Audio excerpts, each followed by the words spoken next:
Welcome to SocSci Podcast, your digital map to the evolving world, reviving the past, living today, and preparing for the future. For this episode, we will make a trip down history lane to revisit one of the most haunting questions about the archipelago. Intrigued? To give you a hint, we will start off with the wise words of Pan African activist slash journalist Marcus Garvey.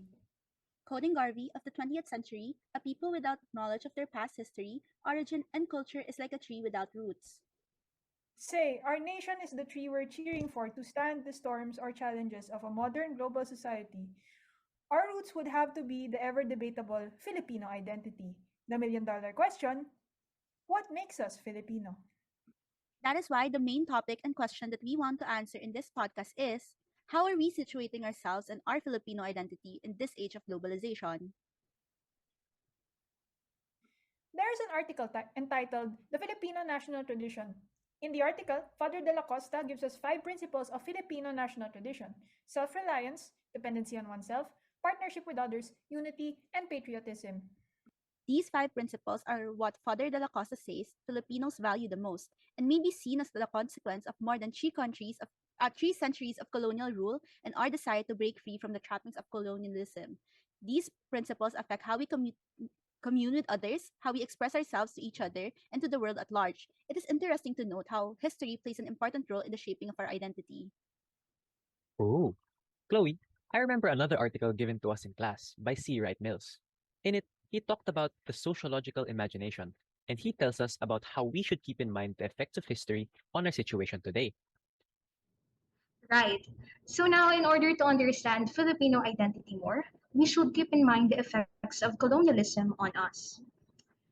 There is a theory called theory of post-colonialism, which states that colonized countries in the third world are still reeling from the effects of colonialism.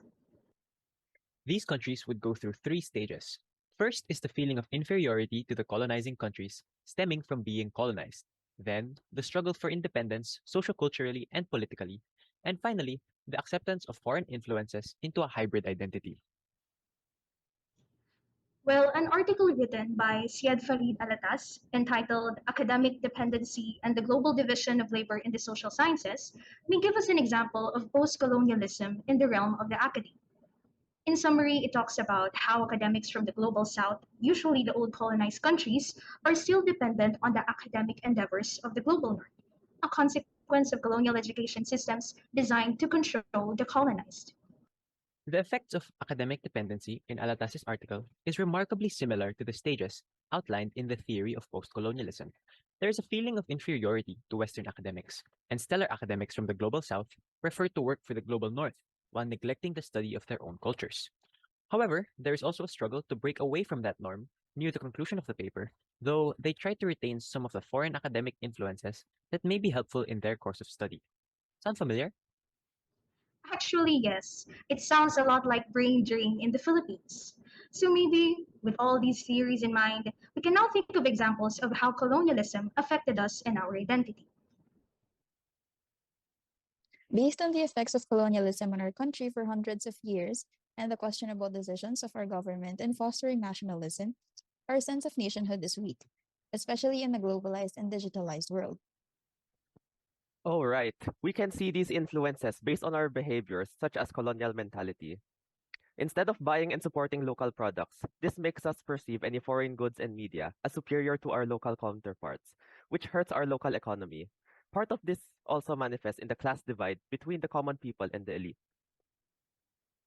This makes me wonder how the recent generations of Filipino define our national identity amidst these influences. Are we sticking to a conservative identity, or have we been pursuing a rather liberated view of ourselves as a nation? Unfortunately, our traditional sense of nationalism is weak, but it strongly emerges in everyday traditional phenomena that highlights our national identity. While boosting our sense of nationalism requires solving multiple problems, I think that the issue on national identity is still fixable, especially when the current generation being aware of this issue. Good point. Going back to the concept of the global north and south, although the tensions between these two regions may still be minimally felt in the present, it is still possible to eradicate this. To wrap up the podcast, I would like to share the main concept of Chimamanda's Dangers of a Single Story, that all of our individual stories make up for our national identity, and ignoring even one of them would misrepresent it. I strongly agree. Revisiting our history may not always be a proud moment, for the past can give birth to guilt, misery, and unhappiness. Nonetheless, we need this baggage. We need these stories. We need these triumphs, these failures, and these what ifs and could have beens. Most importantly, we need these stories because they are the key in knowing who we really are. And with that identity comes answers. Thank you for tuning with us today. And for the next episode, join us again in reviving the past, living today, and preparing for the future.